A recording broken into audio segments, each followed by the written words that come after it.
Bismillahirrahmanirrahim. Assalamualaikum warahmatullahi wabarakatuh. Bapak Soibu, alhamdulillah saged kepanggih. Kula syukur saged sowan wonten ngarsa panjenengan sedaya. Dalem wonten mriki didhawuhi matur babagan zakat. Dalem wiwiti terkait dengan keutamaan bulan Ramadan, Bapak Sohibu, para ustadz itu sering membawakan hadis menika yang meriwayatkan satu kisah baginda Rasulullah Shallallahu Alaihi Wasallam pinarak jumena wonten mimbar, ada 3 trap begitu. Setiap kali naik tingkat mimbar, kalau ini kan mimbarnya cuma satu nih, itu 3 mimbar itu selalu mengucapkan amin sekali.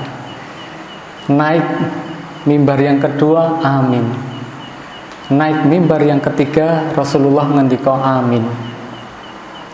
Maka para sahabat heran, belum apa-apa, tidak menyampaikan apapun, belum memberikan tausiah, tetapi Rasulullah paring ngendika amin, amin, amin.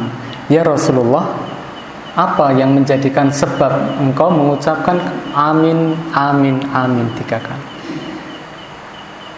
Rasulullah teras ngendika, tidakkah engkau ketahui tadi hadir di antara kita malaikat Jibril?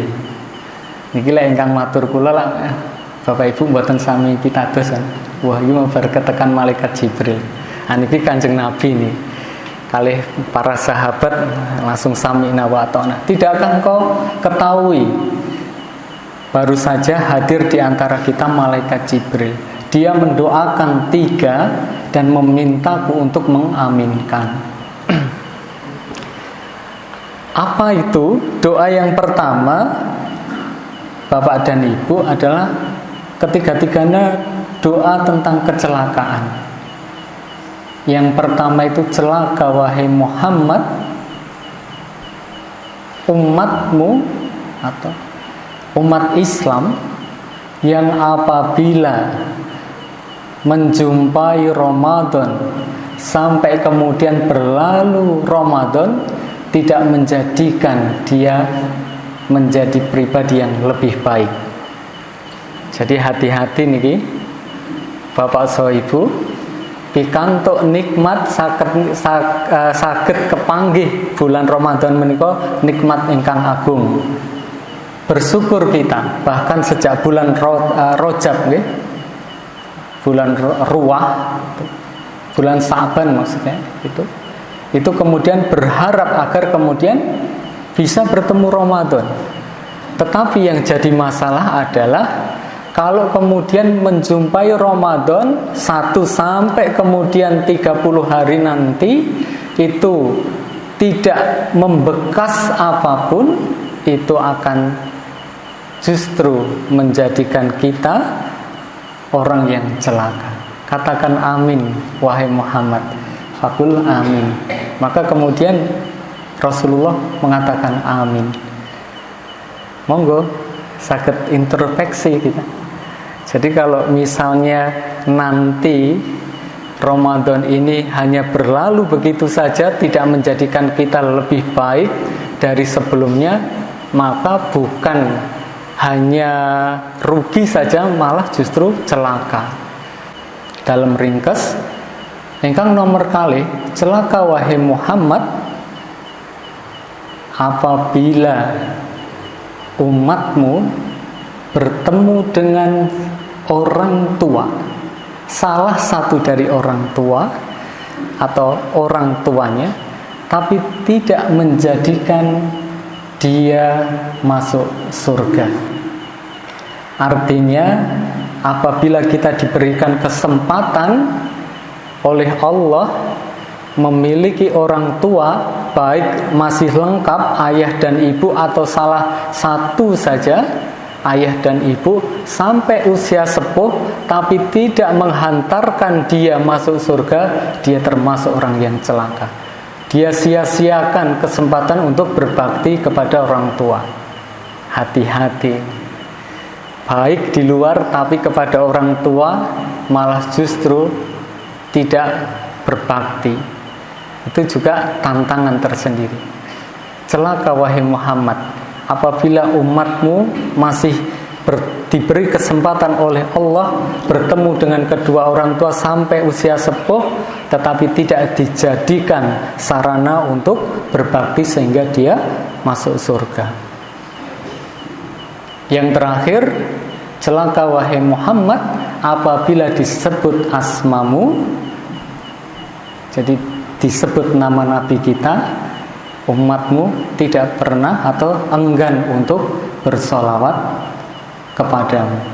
Maka menjadi keharusan bagi kita untuk memperhatikan poin nomor 3 itu ketika disebut nama Nabi kita, Nabi Muhammad Sallallahu Alaihi Wasallam. Jadi 3 doa kecelakaan ini. Pertama, harus perhatian betul, Ramadan jangan hanya menjadi rutinitas saja. Engkang nomor kali, kalau bisa itu adalah baik di luar tetapi kepada keluarga terutama orang tua harus berbakti. Lebih-lebih kalau diberi kesempatan untuk merawat orang tua sampai sepuh. Terus yang ketiga, ketika disebut nama Nabi kita, jangan pernah bersolawat, jangan pernah lupa untuk bersolawat.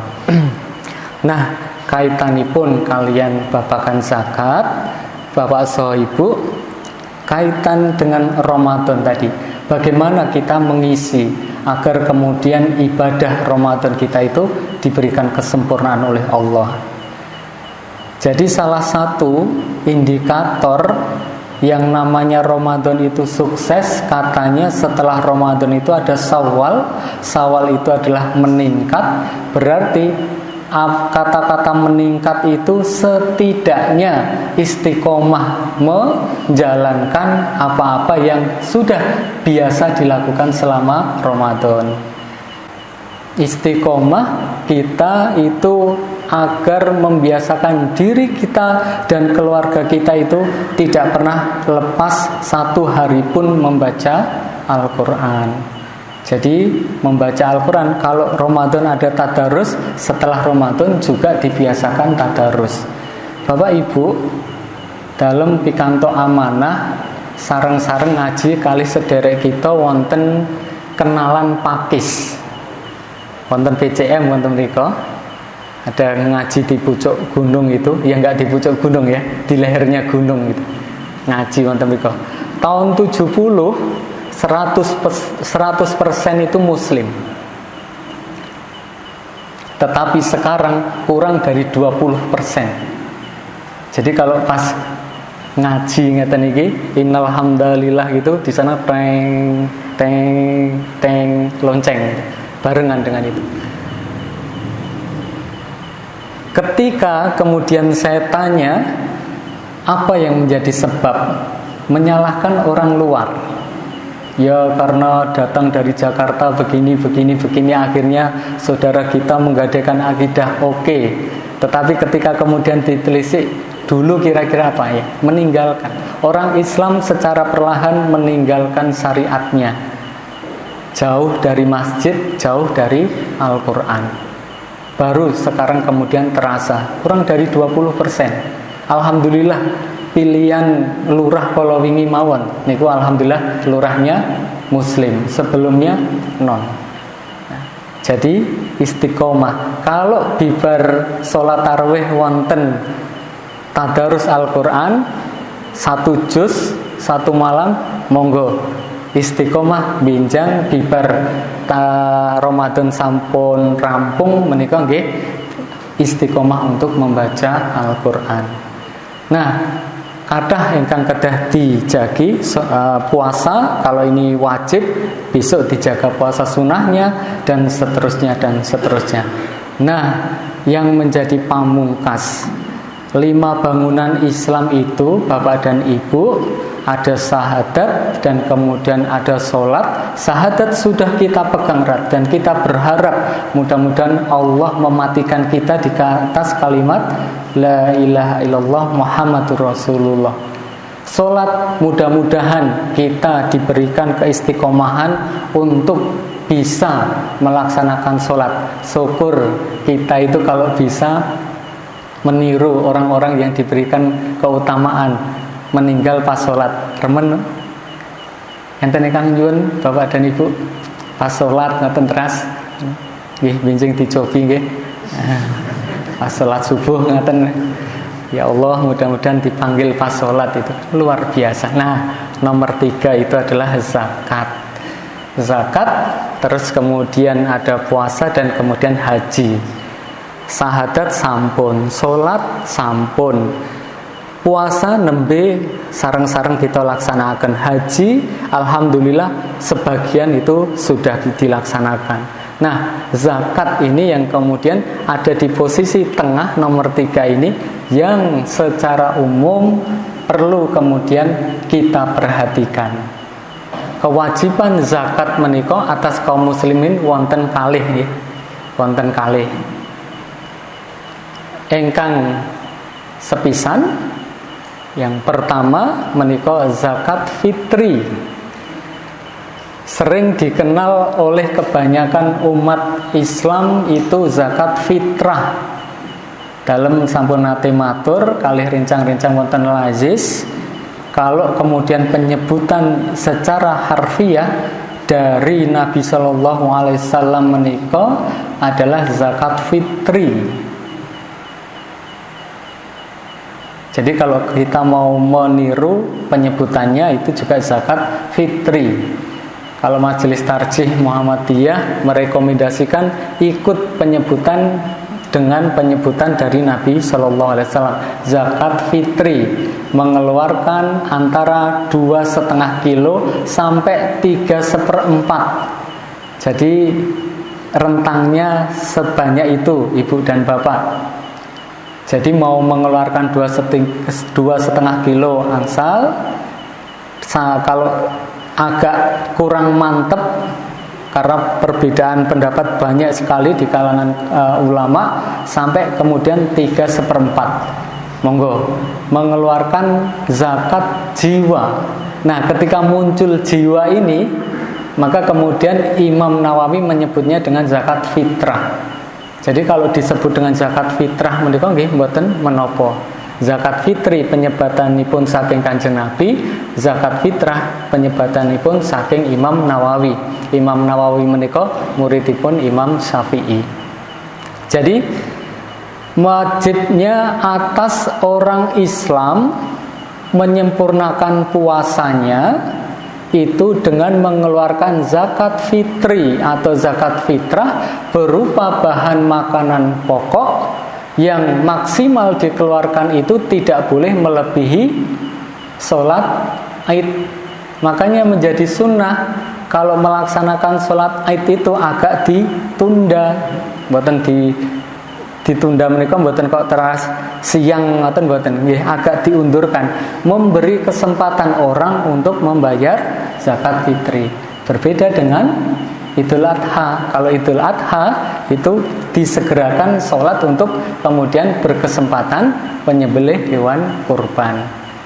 Karena agak ditunda itulah maka sunnahnya dalam Idul Fitri itu setelah mandi mau berangkat menuju ke tempat sholat Id itu disunahkan untuk memakan sesuatu atau minum sesuatu. Beda, karena waktunya memang agak ditunda. Satu hikmahnya untuk membedakan hari kemarin puasa, sekarang itu boleh berbuka. Makanya namanya fitri.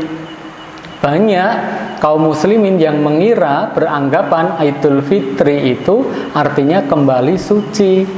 Padahal Idul Fitri itu adalah kembali makan, kembali berbuka. Nah, selamat Idul Fitri, mohon maaf lahir dan batin, ora ono hubungane. Tapi secara adat budaya memang boleh, tidak masalah. Jadi kosong-kosong ya, kira-kira seperti itu. Jadi Idul Fitri itu adalah kembali untuk iftar, berbuka, makan. Karena tidak semua orang itu bisa untuk makan, karena memang keadaannya tidak mampu, maka orang-orang Islam yang mampu itu diharapkan tidak merasakan kesenangannya sendiri, diminta untuk berbagi kesenangan. Sedulurmu kayak ono sing orang mampu loh untuk makan, maka dikeluarkan zakat fitri. Maka kalau ditanya sunnahnya mengeluarkan zakat fitri itu apa? Ya berupa bahan makanan pokok supaya bisa langsung dinikmati. Meskipun kemudian berkembang, itu kemudian ada yang bertanya, boleh nggak zakat fitri diganti dengan uang? Itu jawabannya boleh kalau kita itu mengikuti pendapatnya Imam Abu Hanifah. Tapi kalau Imam Syafi'i itu membatalkan, tidak boleh diganti dengan selain bahan makanan pokok. Itu zakat fitri. Jadi zakat yang wajib atas jiwa seorang muslim bagi yang mampu, nisabnya itu adalah ketika punya cadangan makan untuk sehari semalam dirinya dan orang yang ditanggung. Jadi mboten kedah nenggo punya rumah 3 begitu mboten, kagungan mobil mboten. Kalau dia punya cadangan makan untuk sehari semalam untuk dirinya dan orang yang ditanggungnya, maka dia berkewajiban untuk mengeluarkan zakat fitri atas jiwa. Maka bayi baru lahir pun kemudian dikeluarkan zakat fitri. Saya kira kalau zakat fitri insya Allah semua sudah paham ini dan kemudian sudah pada melaksanakan. Nah, biasanya wis do fitrah hurung, wis fitrah hurung gitu. Ada yang unik itu karena dalam asli Solo lama sudah sejak 2005 tinggal di Magelang, dapat istri orang Tegarjo. Nah, dulu bapak masih beranggapan meskipun anaknya sudah nikah itu masih apa istilahnya? Ya kowe iki anakku itu. Jadi masih dibayari zakatnya. Jadi saya sudah merasa kemudian harus tanggung jawab bayar zakat sendiri sama bapak itu sendiri. Nah masalahnya kalau kemudian mboten komunikasi, bisa jadi kebalikannya. Bapak wis ngira Allah paling wis iso zakat dhewe, nah sing anake wah paling wis ditanggung bapake. Nah itu hati-hati. Berarti harus ada komunikasi yang baik. Bapak niki benjang zakat menika sinten ingkang badhe menunaikannya. Jadi itu jangan sampai kemudian lupa. Bayarnya bagaimana? Kalau bayarnya memang sesuai dengan tuntunan sunnah, itu kalau bisa dibayarkan sendiri. Kalau zakat fitri itu. Karena apa? Orang yang paling tahu siapa yang tidak mampu untuk makan itu adalah dirinya dengan keadaan sekitarnya. Jadi dikasihkan nggak apa-apa. Langsung gitu. Nah, ingkang nomor kali ini yang kemudian orang itu lalai atau bukan lalai tetapi mungkin belum kenal wajibnya seorang muslim untuk mengeluarkan apa yang namanya zakat mal, zakat atas harta yang dimiliki.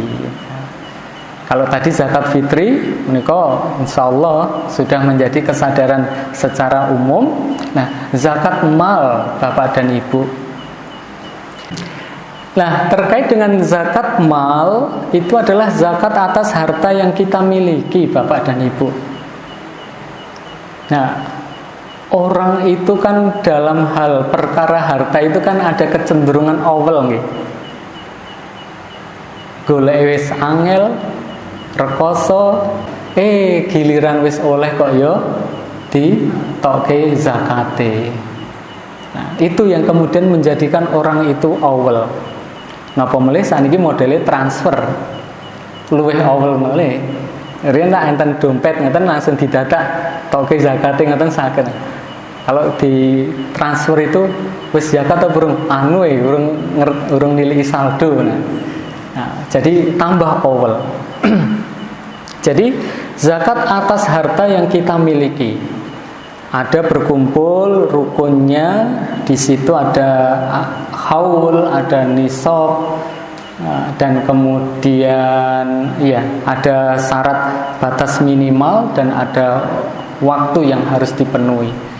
Ada kepemilikan atas emas, perak, kemudian ternak, pertanian, perdagangan, itu semuanya harus dizakati. Gaji berapa ya harus mengeluarkan zakat? Yang penting dan yang paling pokok itu adalah dikeluarkan 2,5% itu.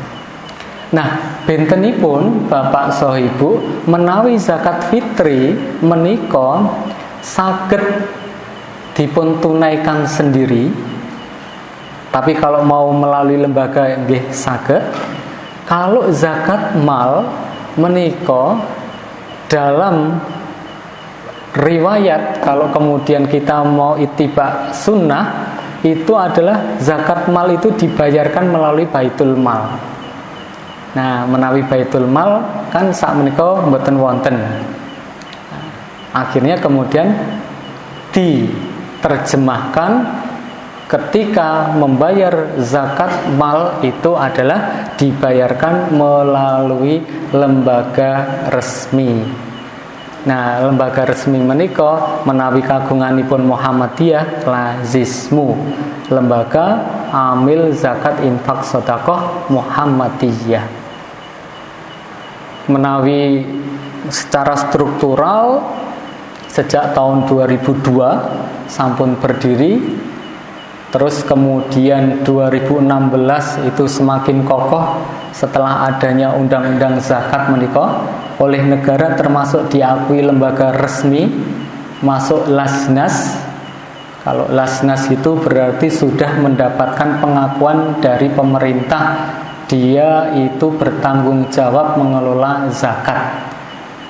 Dari sekian banyak hanya ada 20, salah satunya adalah Lazismu itu.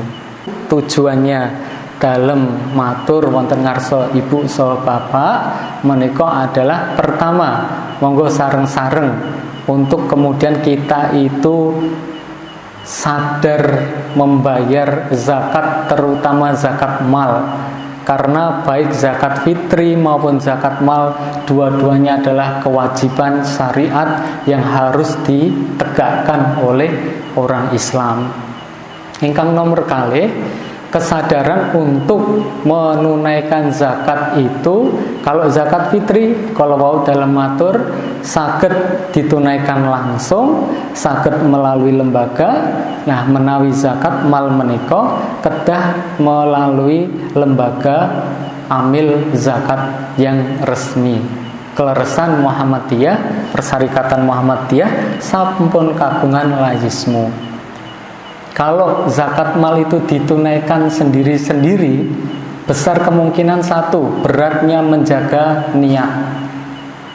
Wonten bapak badhe mengeluarkan karena di total itu pendapatannya taruhlah misalnya 100 juta.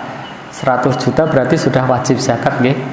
Nah, karena kalau nisabnya mengacu kepada emas itu sekitar 42 juta. Nah, 100 juta masuk 2,5%-nya berarti pinten? 2,5 juta. Oh, hanya kecil ya, melalui Lazismu nanti ditransfer. Nah, kalau dibayarkan langsung berat hati ini untuk kemudian menjaga ketulusannya. Itu yang pertama. Yang kedua, tidak bisa diberdayakan. Tujuan zakat itu adalah untuk memberdayakan. Jadi kalau kemudian nanti di Sabrang Rowo ini ada kebutuhan-kebutuhan yang tidak bisa hanya diselesaikan oleh satu orang, itu nanti bisa melalui Lazismu, sareng-sareng direngkuh. Nah, itu. Nah, fungsi dari masjid ini nanti juga bisa menjadi bagian untuk suksesi bagaimana orang-orang itu agar kemudian bisa sadar membayar zakat melalui lembaga. Saya kira itu kula mbok pilih kathah klentha-klentunipun dalem matur kula nyuwun agungi pangapunten. Mudah-mudahan yang saya sampaikan itu pertama itu mengingatkan diri pribadi dan kemudian Bapak Ibu sekalian, dan mudah-mudahan kita termasuk orang-orang yang beruntung. Tentunya beruntung dalam arti itu adalah bukan orang yang celaka tadi, yaitu kita bisa mengambil hikmah, kita bisa mengisi bulan Ramadan ini dengan amalan-amalan soleh. Saya kira begitu. Subhanakallahumma wa bihamdika asyhadu an la ilaha illa anta astaghfiruka wa atubu ilaik. Walafu minkum. Assalamualaikum warahmatullahi wabarakatuh.